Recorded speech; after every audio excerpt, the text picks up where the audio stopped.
Hello everyone. हाँ भाई, देखिए कल अपन ने एक टॉपिक डिस्कस किया था आयन, और उसके अंदर हमने आयन की डेफिनेशन देखी थी। आयन के जो प्रकार थे, प्रकृति के आधार पर और परमाणुकता के आधार पर। तो जब हमने परमाणु की संख्या के आधार पर यानी परमाणुकता के आधार पर देखा था, तो एक परमाणु आयन थे और बहुपरमाणु आयन थे, जिसे हम संयुक्त आयन भी कहते हैं। तो आज अपन उस बहुपरमाणु आयन की जो वैलेंसी होती है, जो संयोजकताएं होती है, वो कैसे ज्ञात की जाती है, वो अपन लोग डिस्कस करेंगे। तो सबसे पहले तो मैं आपको बताना चाहूँगा कि बहुपरमाणु आयन की वैलेंसी होती कहाँ पे है। देखिएगा,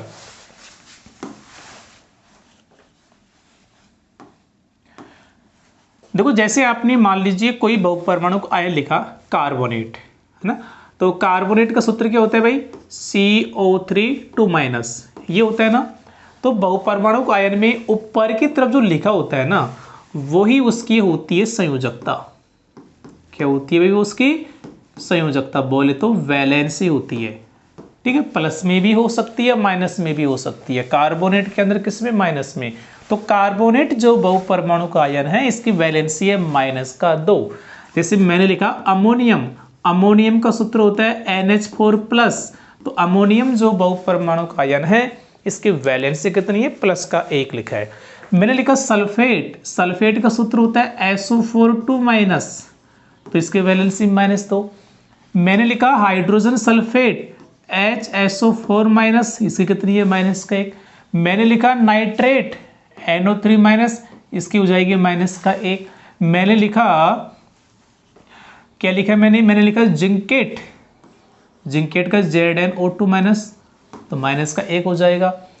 जैसे मैंने लिखा नाइट्राइट, नाइट्राइट का होता है NO2 इसकी -1 हो जाएगा। तो ये जो वैलेंसी होती है बहुपरमाणु आयन की, ये निकालते कैसे हैं वो मैं आपको बताने वाला हूँ। क्लियर है भाई। तो पहले तो मैं जो एग्जाम्पल्स हैं ना, उनकी PDF निकाल लेता हूँ भाई एक बार, जो कल मैंने आपको डिस्कस किया था आपके साथ। हाँ, कुछ एग्जाम्पल अपन लेके और निकालने की कोशिश करेंगे जी। देखो, एक तो ना आप लोग ना वीडियो को अधिकतम शेयर किया कीजिए भाई। यदि चीज़ें आपको अच्छी लग रही हैं, बेसिक केमिस्ट्री, बेसिक साइंस यदि आपको सीखने को मिल रही है, तो अधिकतम आप लोग शेयर करना। और देखो जल्द ही अपन क्या करेंगे, क्लास 10 साइंस का एक बैच लेके आएंगे यूट्यूब पर फ्री ऑफ कॉस्ट। उसके अंदर जो भी चीज़ें हैं वो प्रैक्टिकल के द्वारा भी आपको बताई जाएगी। जैसे मान लीजिए मैंने कोई अभिक्रिया लिखी, कोई रिएक्शन लिखा, तो उस रिएक्शन को आपको लिखाने के बाद, आपको समझाने के बाद, उसको प्रैक्टिकली भी करके बताऊँगा आप लोगों को। ठीक है भाई। तो चैनल से जुड़े रहना है और अधिकतम बच्चों को आपको जोड़ना है भाई। देखिए, पहला एग्जाम्पल आपके सामने है हाइड्रोजन कार्बोनेट। तो सबसे पहले तो मुझे बताओ, हाइड्रोजन कार्बोनेट का सूत्र क्या होता है जी, HCO3 यही होता है ना। यानी हाइड्रोजन कार्बोनेट की वैलेंसी -1 होती है। अभी -1 ही क्यों आई है वो देखना भाई। मुझे पहले ये बताओ, इसमें कितने प्रकार के तत्व जुड़े हुए हैं। इसमें 3 प्रकार के तत्व जुड़े हैं। हाइड्रोजन का एक परमाणु है, कार्बन है और ऑक्सीजन है। मुझे बताओ हाइड्रोजन की वैलेंसी कितनी होती है, +1 होती है। कार्बन की +4 लेंगे, वैसे +4 -4 दोनों होती है, यहाँ पे +4 काउंट होगा। ऑक्सीजन की -2 होती है। अब हाइड्रोजन तो एक ही है तो +1 ही काउंट होगा, कार्बन भी एक ही है तो +4 ही काउंट होगा। लेकिन ऑक्सीजन 3 है और 1 का -2 होता है, तो 3 का 3 से गुणा कर देंगे तो आ जाएगा -6।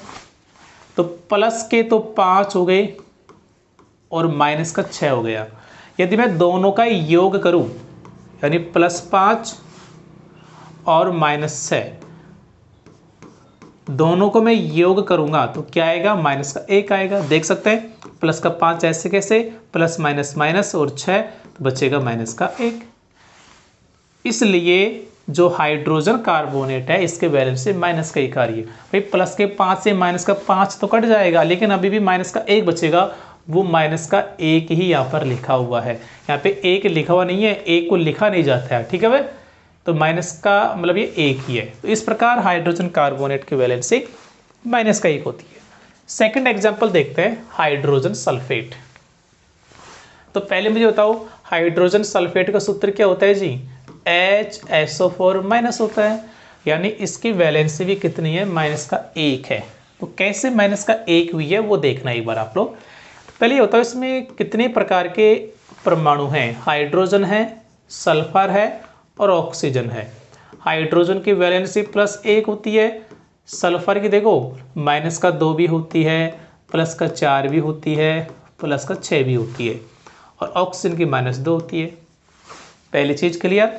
अब हाइड्रोजन एक ही है तो +1 ही रहेगा, सल्फर एक ही है तो इनमें से कोई एक आएगी, देखते हैं। ऑक्सीजन की -2 है लेकिन ऑक्सीजन की 4 हैं तो यह जाएगा -8।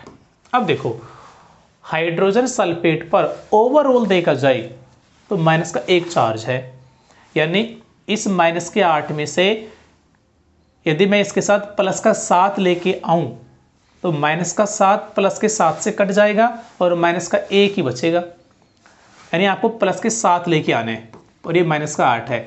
यदि मैं +7 लेके आऊं तो इसमें से जो -7 होगा वो तो इससे कट जाएगा, बचेगा -1, वही यहाँ पर आएगा। इसका मतलब देखो हाइड्रोजन की 1 तो आ गया +7 में से, अभी भी 6 बच रहा है। इसका मतलब सल्फर की कौन सी वैलेंसी यहाँ पे +6 है। जब +6 लेंगे तभी तो +7 हो जाएगा, और +7 -8 में से -7 तो कट जाएंगे, -1 बचेगा। इस प्रकार हाइड्रोजन सल्फेट की वैलेंसी -1 होती है। ये चीज़ क्लियर। तो क्या आप लोग हाइड्रोजन सल्फेट में बता सकते हैं हाइड्रोजन की वैलेंसी कितनी है, सल्फर की वैलेंसी कितनी है और ऑक्सीजन की वैलेंसी कितनी है। ठीक है जी, आगे देखो नेक्स्ट एग्जांपल लेते हैं अपन हाइड्रोजन सल्फाइड का। तो पहले मुझे हाइड्रोजन सल्फाइड का सूत्र बता दो भाई, HSO3- यही होता है ना, यानी इसमें क्या क्या है, हाइड्रोजन है, सल्फर है, ऑक्सीजन है। हाइड्रोजन की वैलेंसी +1 होती है, सल्फर की -2 होती है, या +4 होती है, या +6 होती है, और ऑक्सीजन की -2 होती है। यहाँ पे हाइड्रोजन एक ही है तो 1 गुणा करेंगे तो वही आएगा, सल्फर भी एक है तो इन्हीं में से कोई एक ले लेंगे। ऑक्सीजन 3 परमाणु है जी, तो ऑक्सीजन के एक परमाणु की -2 होती है, तो 3 की कितनी हो जाएगी, -6 होगी नहीं होगी। और हाइड्रोजन सल्फाइड पर ओवरऑल -1 चार्ज है और ये -6, यानी इसमें से -5 कट जाएंगे तभी तो -1 बचेगा। तो +5 से यानी एक तो ये आ गया +1, अभी भी +4 चाहिए। इसका मतलब सल्फर की कौन सी वैलेंसी है, +4 वैलेंसी है। जब दोनों जुड़ेंगे तो हो जाएगा +5, और ये +5 ये -6 जोड़ेंगे तो आ जाएगा -1, और वही -1 यहाँ पे इसकी वैलेंसी है। तो आई थिंक ये चीज़ आपकी समझ में आ गई होगी। नेक्स्ट एग्जांपल देखते हैं कार्बोनेट का। कार्बोनेट का सूत्र क्या होता है जी, CO3 होता है, यानी इसमें क्या क्या जुड़े हुए हैं, कार्बन है, ऑक्सीजन है। कार्बन की वैलेंसी +4 या -4 भी हो सकती है भाई, और ऑक्सीजन की -2। कार्बन तो एक है तो इनमें से देख लेंगे, जो भी आएगा वो एक बार ही आएगा। ऑक्सीजन 3 है तो 3 से गुणा कर दो, -6 आ गया। अब देखो यहाँ पे -2 बचा हुआ है, इसका मतलब वैलेंसी तो प्लस की आएगी, तो कन्फर्म हो गया। +4 -6 दोनों को जोड़ेंगे तो बचेगा -2, और वो -2 ही इसकी क्या है, वैलेंसी है। क्लियर जी, आगे देखो भाई नेक्स्ट एग्जांपल है नाइट्रेट। नाइट्रेट का सूत्र होता है जी NO3-, यानी इसमें नाइट्रोजन है और ऑक्सीजन है। अब नाइट्रोजन की वैलेंसी देखो कितनी सारी होती है, इसकी वैलेंसी -3 होती है, +1, +2, +4, +5, +6, इतनी सारी वैलेंसी होती है। अभी देख लेंगे कौन सी वैलेंसी आएगी इसमें। और ऑक्सीजन की -2 होती है, नाइट्रोजन तो एक ही है तो इनमें से एक देख लेंगे जो भी आएगी। ऑक्सीजन -2 लेकिन 3 है, 3 से गुणा करेंगे -6, यहाँ पे चिन्ह आ रहा है -1, यानी ये -5 कटेंगे। इसका मतलब नाइट्रोजन की वैलेंसी कितनी है, यहाँ पे +5 है। पता लगा सकते हैं आराम से कि नाइट्रेट में नाइट्रोजन की वैलेंसी कितनी है, +5 है। ये +5 ये -6 दोनों को जोड़ेंगे तो -5 +5 से कट जाएगा, -1 बचेगा। हाँ आगे देखो, अब अपन जैसे लेते हैं अमोनियम को। तो अमोनियम का सूत्र क्या होता है जी, NH4+ होता है ना। यानी इसमें नाइट्रोजन है और इसमें हाइड्रोजन है। नाइट्रोजन की वैलेंसी कितनी सारी, -3 ना, +1 +2 ऐसे होती, मैं लिख ही देता हूँ, +1 +2 +4 +5 +6। और हाइड्रोजन की होती है +1।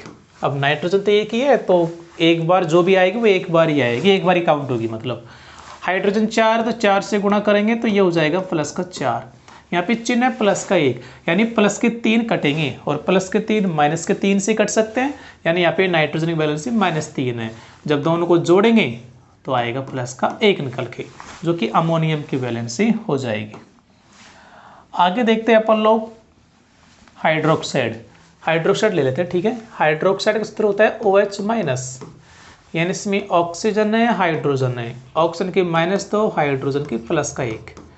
ऑक्सीजन एक बार ही है, हाइड्रोजन एक बार ही है, दोनों को जोड़ेंगे तो -1 बचेगा, वो -1 किससे क्या हो जाएगी, वैलेंसी हो जाएगी। आगे देखो एल्यूमिनेट आयन, कौन सा है जी, एल्यूमिनेट। एल्यूमिनेट का सूत्र क्या है, AlO2-, यानी इसमें एल्यूमिनियम है, इसमें ऑक्सीजन।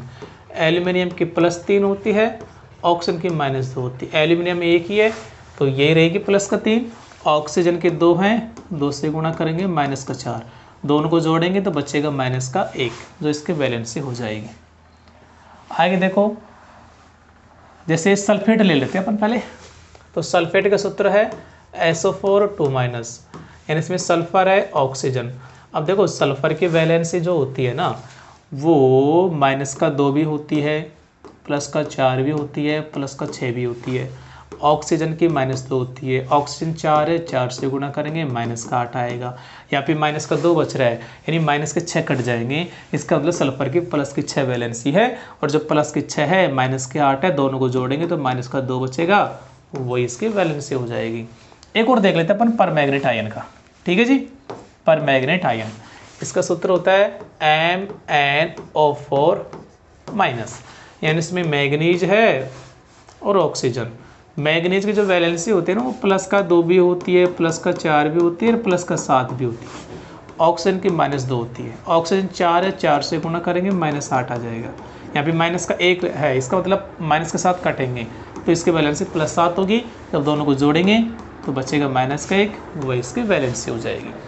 तो इस प्रकार बहुपरमाणु आयन में आप लोग किसी भी एलिमेंट की, किसी भी परमाणु की क्या निकाल सकते हैं भाई, संयोजकता निकाल सकते हैं। आई थिंक ये चीज़ आपकी समझ में आ गई होगी। वीडियो कैसा लगा है लाइक करके बता रहे हैं। Thank you.